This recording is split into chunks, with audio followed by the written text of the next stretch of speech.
We're back. So we weren't late. If anybody doesn't know who we're interviewing today, it's very difficult to get this man, but it's so important that we do catch up with our alumni. So again, my name is Rembert Mortimer, coming from UB Athletics, and I'm here standing by waiting on Stuart Hanna today to log in for his off-season interview. This is a series brought to you by the University of University of the Bahamas Office of University Relations. And my name is Ren, and I'm the brand coordinator. And so this is our way of seeing what's going on with our alumni, what they're up to, how they're staying fit, and how they're adjusting after graduation, which is crucial. So today we have Stuart Hanna, who is a recent graduate, as well as a previous SGA president and one of our key soccer players. If you watch any of the previous episodes with Marlon Miller and also with head coach Dion Cordat, you would have his name tremendously mentioned as one of the people who would be in the all-time grade 11 set for the youth Mango. So without further ado, Mr. Barcelona himself, Stuart Hanna. See how the connection is? I can hear you. Can you hear me? I can see you too. Man, you look different, bro. You don't even look Bahamian no more. You look European. Oh, that's not that, man. Ah, man. Well, firstly, the key to the world. All right, the key question I have to ask is, how are you doing? Oh, I can't complain, man. Everything's good. How are you? I hope everything's good back home, you know? Everything's mango, man. Everything's mango. You don't even look that bad. You don't look like COVID hitting you. No, it was bad, but right now it's back to normal. Everything back to normal. I could get a haircut, I could trim, you know, the little sideburns and look halfway decent. But all right, I know it was before. It was pretty bad, so now it's everything opening back up now, you know. So the key thing is, tell the audience where you are. Okay, so I'm in Barcelona, doing my master's degree here, and yeah, that's still playing some soccer. Okay, you still killing that soccer? Yes, well, you know, trying my best. So hold on. So you touching the ball over there. You're playing with Europeans. How's the competition over there? You still can shake and bake, or it a little harder? Yeah, a little harder, you know, a little harder. But I still, man, you know, I still is managed, and I still one of the ones who put the ball in the net, you know. So, and that's all that matters really. That's solid. Talk about my position, so. So basically, you about to quit this Masters and go pro like everybody predicted. I think I gotta give up on that dream, man. I think I gotta give up on that dream. I just gotta do my Masters and become do what I can do, you know. Well, that's fine, bro. But we've had an impactful week leading up to the episode. You were supposed to start it, but you know we couldn't get it. Where we had Marlon mentioning you, aka the Butcher. Yeah. We also had Coach Dion Cordat putting you in his top 11, his ranked top 11 players ever. I saw that. Yeah. Even though he chose you last, he rubbed his chin on you. He's like, and finally I'll choose. Yeah, I could understand that.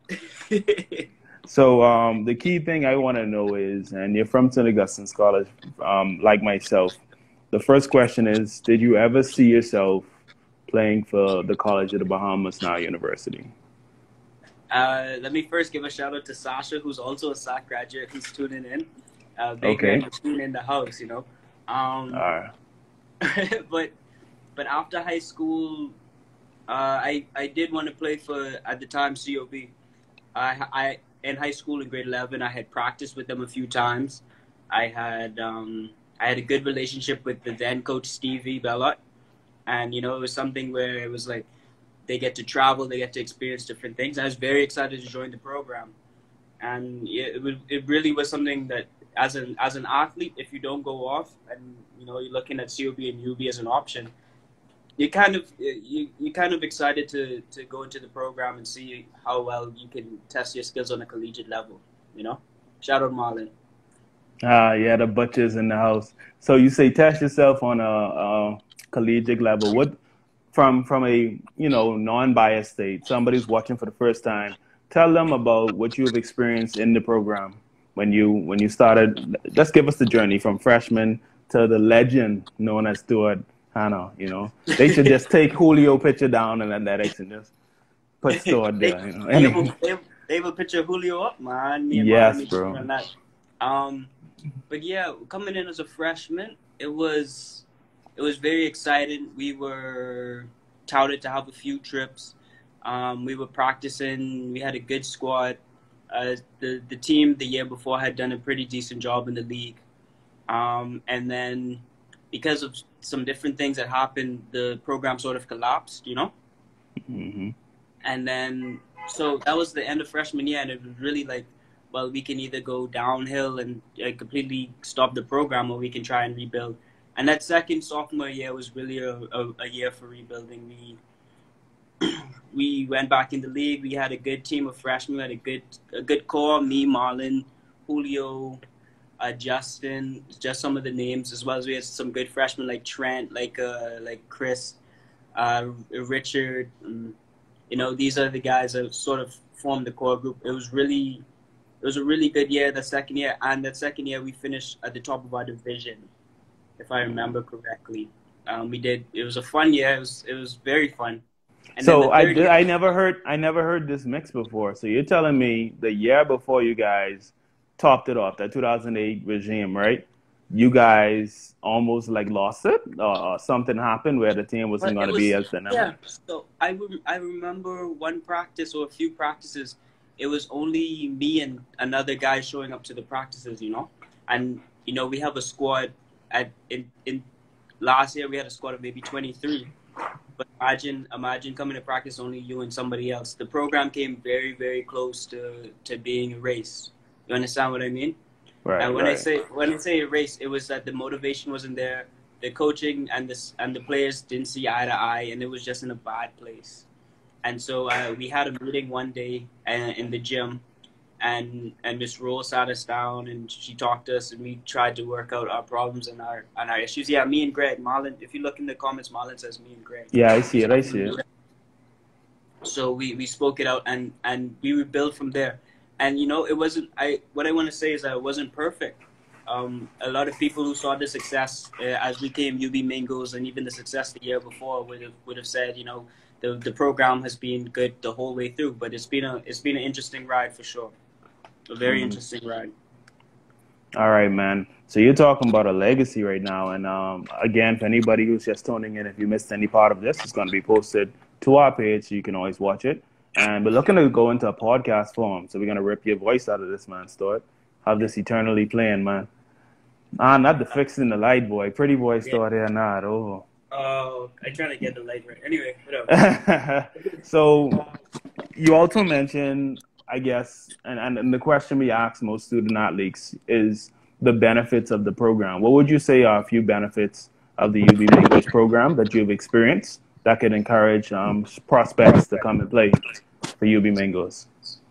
Well, and the first one is, and this one is, I'm mentioning first because it's the most important one to me, is that you have the opportunity to sort of travel and play at a internationally collegiate level. So you really get to test where you are and your skills and your ability, and you get to see what the standard is, and that really helps you to improve your game, you know. Mm-hmm. And so it was really, you know, it was really important that we did that. And the second thing is, of course, like the other perks such as the academic assistance and the meal plan, and all of these perks that you really wouldn't expect to get at a small school like UB, but you have. And I really want to give hats off to the athletics department for that. You know, when I first came, none of that really existed, and when I left, I felt like I could go to school and eat breakfast and lunch and have practice and have all these things in place so that I could have a productive day and a productive practice. You know. Now you mentioned coaching, but I don't want to touch coaching yet. I still want to touch it from the perspective you're talking about, the team aspect. So you went from a team that was only having about 2 people come to practice, and of course, you know, a coach had a huge impact on that. But then you go to a championship team, a network of people, and then there was no follow-up the following year. And you were part of that team as well. What happened in between championship to that following year? Well, one of the things you learn in sports is that the only thing harder than winning a championship is doing it twice. You know, and this is for a number of reasons. This is between coaching and player motivation and all of these things. It's really hard to pinpoint one different moment or one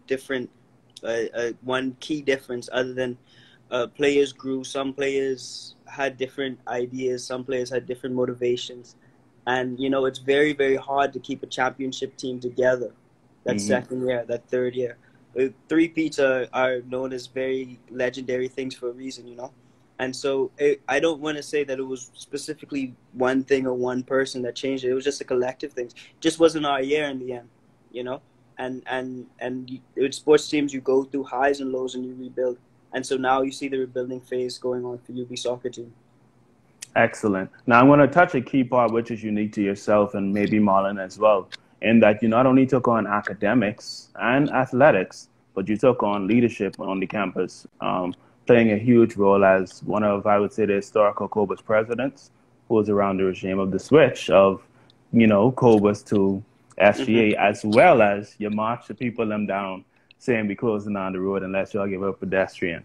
Talk about your time as SGA president, and of course, congratulations to the newly elected president of the SGA as well. Yeah, congratulations to Mark. Mark is a good guy. I know he's going to do well. Well, SJ, I tell people, a lot of people don't notice, but it was some days where I'd be on campus because we'd have practice at 5:30, and I would be on campus from 5:30 until 9 in the night, you know? Some days were really like, I spend my entire day on UB's campus. And that year was really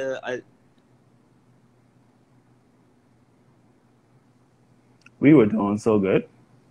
How dare you, Instagram? How dare you try to ruin this interview on Instagram? But what happened with our network was perfect, but I ain't losing this to him. Can you hear me? Yeah, I can hear you. That's your side. Something happened? Yeah, my bad.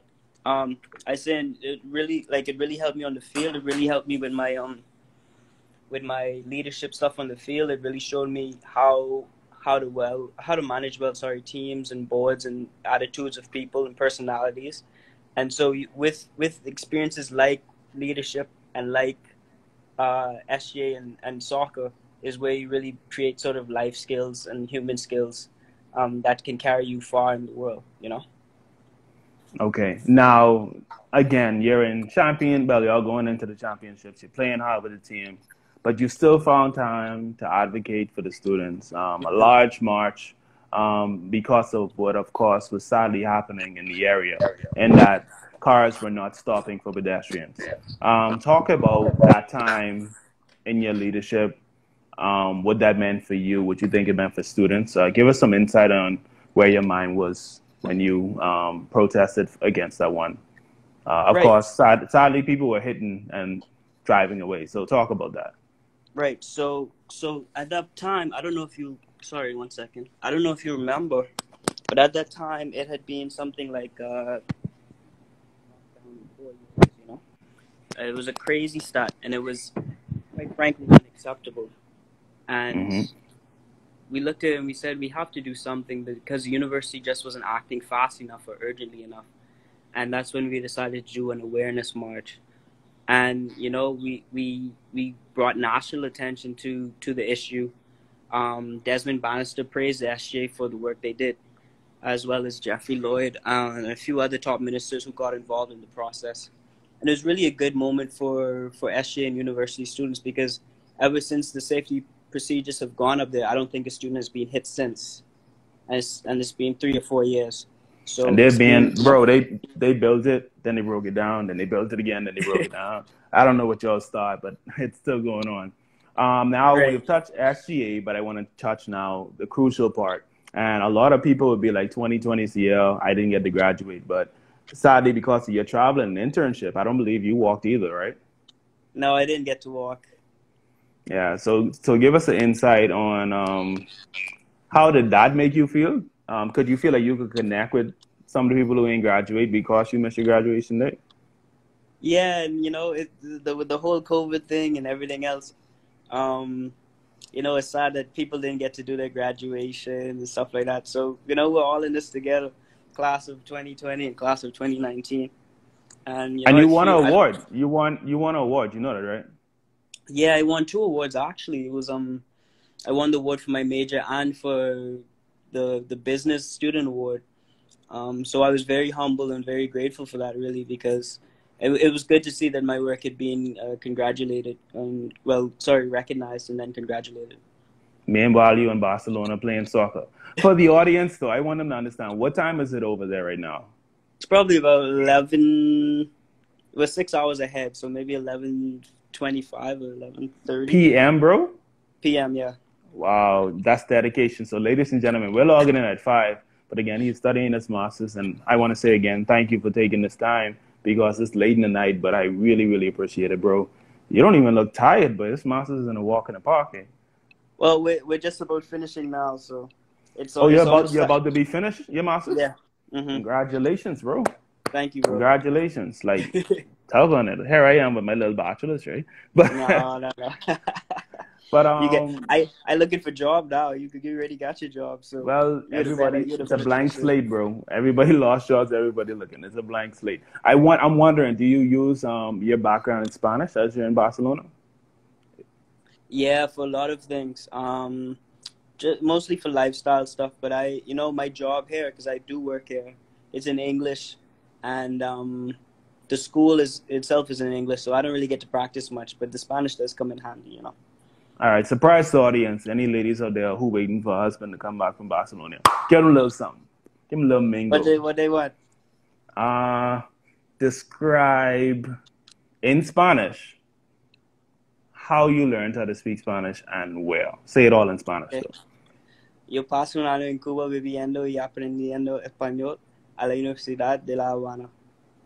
And there you go. So basically, anybody who doesn't understand, he learned how to speak Espanol inside Cuba. Right. Yeah. Because I can't speak it, but my sister is bilingual along with my good friend. Shout out Dr. Knowles. She's in New York. But I can understand and translate Spanish. Just can't speak it. Because I can barely speak English, dog. It's like, what you expect out of me? But this is my friend who drop a laughing sign because I met her in Cuba. Hey, Penelo. That's dope, man. See, friendships that last. So we're gonna finish off with two more athletics questions, and then, ladies and gentlemen, drop your questions that you may have stored at this time. Again, it is late at night. He's a graduate. He's a student, so I don't want to keep you too long. But the question I want to ask is, now that you've graduated and about to graduate your master's twice, how did you see the benefits of the discipline that soccer gave you applied to this new world that you're finishing? Well, okay, so I'm studying innovation here in Barcelona, and one of the things that Coach has always tried to do is Coach has always tried to sort of teach us sort of new techniques, new practices, new ways of thinking. Try to think outside the box, try to think quickly. And these are the things that can be sort of applied to the innovation field. You want to be as flexible as possible. And, this goes when he talks about rotation. Players who usually played in a certain position, you would try and play them somewhere else just so that he could see how they did and they could see how they would do. And this is the sort of thing that you want to take into your life when you talk about innovation and the innovation field. You want to be as flexible and as malleable as possible, And so I thank Coach for his lessons with this, and it's really helped me. Shout out to Mill who sent a thumbs up. So yeah. And we're going straight into it. The second to the last question is you talked about that change era, and shout out to Coach Steve, of course, right? Nobody is, and of course, Coach Goddard gave his blessings and his respects to him. But there was, I would say, a change of atmosphere when Coach Goddard came on. Talk about what do you remember when he first arrived that drove you guys to the championship?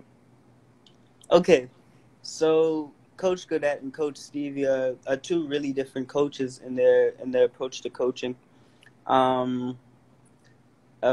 Coach Stevie is he's very rigid. He'll try and squeeze the best results out of you. He'll try and sort of motivate you in his way. You know what I mean? And Coach Goddard is more like he focuses, and well, coach, when they say Coach Stevie is very physical as well. Coach Cadet tries to follow more technical and this sort of thing, and he was very sort of stuck on discipline and how we play as a team on the field. And we would get up under Coach Cadet about like I said, 5 in the morning. We'd go out and practice, and we had a good sort of tradition and a good sort of atmosphere those first 2 years, especially, of listening to coach and doing as much as we could to drive ourselves to excellence. And that was, and what it did really is, the first, you need a coach that understands what what direction the team needs to go in, especially, and how to adapt to the changes within the team. And I think that it was the right time when Coach Stevie left and Coach Cadet came in, and we saw that translate into a championship. So I'm dedication. gonna I'm gonna throw now. This last one is personally from me, bro, because I know you're a very intelligent guy. Do you feel that you've gained a sense of purpose from everything you've done leading up to this time that you're entering into the working world? And if you have, how would you describe your purpose as a leader? Right. So because I don't want to say purpose, because everything sort of changes in life. But one Okay. of the things that I can say that I've realized about myself is how I view teamwork, and how I view relationships with people, and how I can sort of grow these relationships. And this is when you talk about soccer. Soccer is a sport of 11 people, and each person brings something new and different and exceptional to the team. And one of the things it teaches you is that you have certain strengths and you have certain weaknesses, and you have to be comfortable with who you are, and and what you expect from other people, and be comfortable with your expectations as well. And so this is one of the key things that I've learned in terms of self-realization when you're Mm-hmm. talking about that soccer program. Mm-hmm. So without further ado, we of course will save the end for your final words and thoughts. But ladies and gentlemen, we open up the floor to you to ask Stuart, Hanna, any questions you may have. Very talented, very intellectual, and very involved young man. Proud soccer, of course. Proud soccer. It's too much people in the athletics department to shout out, Shout out to Chris Saunders, shout out to Sasha, shout out to myself, shout out to people like Kim, athletic director Kim Roll, who wants to be a soccer. That's fine. Um, it's all perfectly fine. Shout out to Coach Goddard, who gave respects to soccer's last week. All here St. John's, even Jolly though he Green, said even though Jolly, he said he Jolly. said it's the QC. You know what I'm saying? I thought you said St. John's, but I gotta go listen to that again. Um, But we're only here waiting. And ladies and gentlemen, it's a simple task. We stay for about 2 minutes just to take any questions. If there are no questions, then we kind of end the show. But we open the Yeah. floor to you. So you could ask Stuart any questions you may have. I know some of y'all is fast typers, as Instagram pros. Other people, no, that ain't for you. But we here for you. We will wait. Ain't going nowhere. But other than that, I'm congratulations again, bro, to get your masters at such a young age. You have a wealth of experience from what you did for your internship to traveling the world, bro. Would you come Yeah. about to work for UVA? I've been thinking about doing, like, if they have any teacher positions available. After I get 1 or 2 years, I'll maybe teach a Sure, UVA. bro. Sure. Well, Kieran moved up. He works under my department now, global agreements and programs or something. So, come there and say, hey, campus sustainability director, that position open. What y'all saying? But congrats to Kieran again, another SGA co-was president. Hmm. Um, and actually, I'm talking with Delano right now. Let me just put a quick plug. Talking to their new PR, and I think something that's iconic that should happen is they should have a Cobus/SGA ball where past members and past presidents can come and we honor, by vote, some people who have done terrific things for the organizations. And it's always been my dream to reconnect the present new people with the Hmm. old regime of influence they have. The Chicago line, Neil Ellis, Ian Strawn, and the list goes on.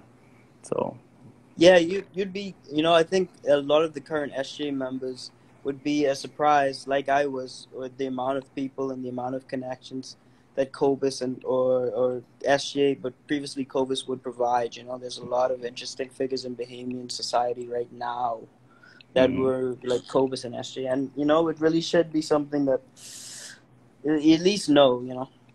Yeah. And shout out Deandra Cartwright because she did a really good job with her paper about Man. Cobus history and that sort of thing. Killing it. Shout out to Deandra. But I don't see any questions. We're on our final minute, ladies and gentlemen. If not, let's start get some sleep. I mean, what tomorrow is? It's Friday. What you doing on Friday? You don't doing nothing, though. Get bears, you know, that's it. That'll be both grown-ups, right? I'm going to the beach right now after this, boy. I still got a couple more reports to do, but shout out to working from home from different islands. Haha. Yeah. Right. But without further ado, there's no more questions. So any final words? Oh, we got one. What is your funniest moment from the field? Funniest memory on the field? Let me think. Man, it's really hard to say. I don't know. Let me think.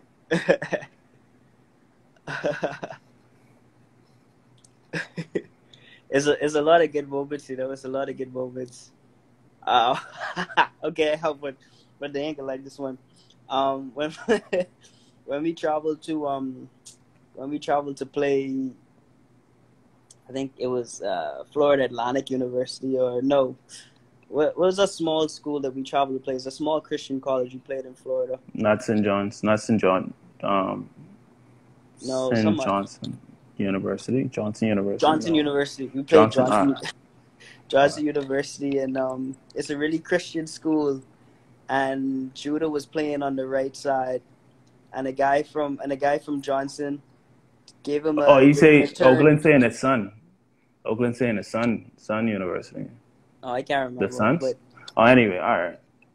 I think it was Johnson, but they gave the guy sort of went one way and Judah gone the other way, hurt the ankle, and the guy on the speakerphone said, "Pray for his legs." What? It was really, even though he was on the field, we had a good laugh for that. You know what I mean? Sorry, Judah, but that's really was he injured or just was he got shit? No, it just was very embarrassing. Wow. Oh boy. Anyway, with that being said, yeah. They say it is Johnson. That is a funny memory, bro. You really hold on to that one. That was one of the funny ones for sure. There's also that should be like get trade. Okay, let me listen. I'm listening. There's also that one where Justin ran into the goalpost. When Trent scored a winning goal from half field, you know, stuff like that. You know, these are memories that you really carry with you for a long time. So it was a lot of funny memories on the field. Yeah, my coach talked about the moment when Justin ran into the pole. He called it dedication. You don't seem to remember it as dedication. Hard work and dedication. Okay, so without further ado, respecting your time, we have Stuart coming in from Barcelona, ladies and gentlemen. Thank you for listening in. This is your episode of Off Season with Stuart. Hanna, any final words before we close? Just shouting out other people in the athletic program like Mr. Bastian, again, Mrs. Roll, sorry, Coach Dion, my teammates Piggy, Julio, Marlon, Mario, Roger, a lot of other people I'm trying to remember right now. Oakland, of course, Oak Dog. That whole championship squad, you know, shout out to you guys. We did something legendary, and I you know, that's it. You know, his memories will last forever. And it's a legacy. So shout out. When all else fails, and it's nothing else to say, we say go Mingos. Go Mingos. Hey, have a good one, bro. Have a good one. Thank you.